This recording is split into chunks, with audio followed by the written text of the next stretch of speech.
Hello hello hello மக்களே, இது உங்கள் லோக்கல் லேகா.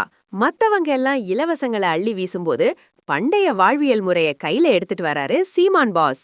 8.9% வாக்குகளை வச்சுட்டு இப்போ மெயின் பிக்சருக்கு வந்துட்டாங்க நாம் தமிழர் தம்பிகள்.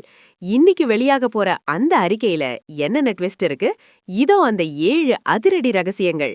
1. சென்னை கிண்டில இருக்கிற தனியார் ஹோட்டல்ல இன்னைக்கு காலை 10 மணிக்கு நாம் தமிழர் கட்சியோட தேர்தல் அறிக்கைய அண்ணன் சீமான் ரிலீஸ் பண்றாரு. 2. தேர்தல் அறிக்கைங்கிறது வெறும் வாக்குறுதி இல்ல, அது எங்க ஆட்சியோட செயல்முறை விளக்கம்னு சீமான் ஏற்கனவே ஒரு பெரிய பில்டப் கொடுத்திருக்காரு பாஸ். 3. வழக்கம் போல இந்த தடவையும் 234 தொகுதியிலையும் 117 ஆண்கள் 117 பெண்கள்னு சரிசமமா வேட்பாளர்களை நிறுத்தி சமநிலை அரசியல தொடர்றாங்க. 4. இலவசங்கள் தர்றது அவமானம்னு சொல்ற கட்சி இதுங்கிறதால இந்த அறிக்கையில இலவச மிக்சி கிரைண்டருக்கு பதிலா விவசாயம் மற்றும் வேலைவாய்ப்புக்கு தான் முக்கியத்துவம் இருக்கும் பாஸ். 5. கடந்த 2024 எலெக்ஷன்ல மைக் சின்னத்தை வச்சுக்கிட்டே 35.6 லட்சம் ஓட்டுகள் ஆளுன தெம்போட இந்த தடவை டபுள் டிஜிட் வாக்கு சதவீதத்தை குறிவைக்கிறாங்க. 6.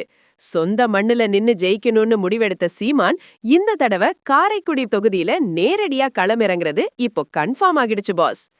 7. புதுச்சேரியில 23, காரைக்காலில் 5ன்னு மொத்தம் 262 தொகுதிகளுக்கும் சேர்த்து இன்னைக்கு அந்த மெகா மாடல் பிளான் வெளியாக போகுது. சீமானோட இந்த தனித்து போட்டி வைராகியத்தை பார்க்கும்போது நம்ம தல அஜித் ஒரு படத்துல சொன்ன அந்த ஒரு மாஸ் பஞ்ச் தான் ஞாபகத்துக்கு வருது. கூட்டமா வர்றவன் ஜெயிக்கலாம் பாஸ், ஆனா தனியாளா நின்னு மிரட்டுறவனுக்கு தான் வரலாறுல தனி இடம் இருக்கு. இப்போ சீமான் அந்த வரலாற்றை தான் எழுத பாக்குறாரு பாஸ். சீமானோட தேர்தல் அறிக்கையில இருக்கிற அந்த விவசாய திட்டம் வேலை செய்யுமா, இல்ல மத்த கட்சிகளோட இலவசங்கள் அவரை முந்துமா? கமெண்ட் பண்ணுங்க. தமிழகத்தின் சூடான தேர்தல் மற்றும் நாம் தமிழர் கட்சி அப்டேட்டுகளுக்கு தொடர்ந்து இணைந்திருங்கள். ஸ்டே டியூன்ட் வித் பிராண்டி செய்திகள். Stay tuned. உண்மையை லவுடா சொல்லுவோம், குட்கா சொல்லுவோம். This is Local Lekha signing off. Keep watching. Bye bye. ஒரு விசில் போடுங்க பாஸ்.